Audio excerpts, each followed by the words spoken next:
ఆది దంపతుల్లాగా వచ్చేసిన శ్రీమతి శ్రీ హిమశ్రీ మరియు రణజిత్ కుమార్ దంపతులకు మనందరి పక్షాన ఆ స్వామిని వేడుకుందాం.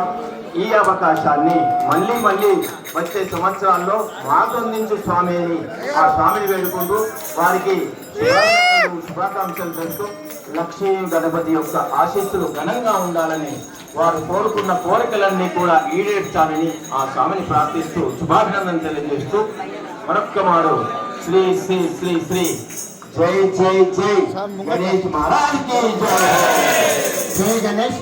అందరూ కూడా దీక్షా స్వాములు మనస్ఫూర్తిగా మనసులో ఓం గం గణపతి అనుకోండి. వారు ఏ కోరికతో తీసుకున్నారో ఆ కోరిక స్వామివారి అనుగ్రహం ఎట్లా ఉంటుంది. దీక్ష స్వాములు కూడా ఒక 21 సార్లు ఓం గణపతి అని అనుకొని జై గణేష్ అన్నమాట. ఓంకారంతో ప్రారంభించుకుందాం.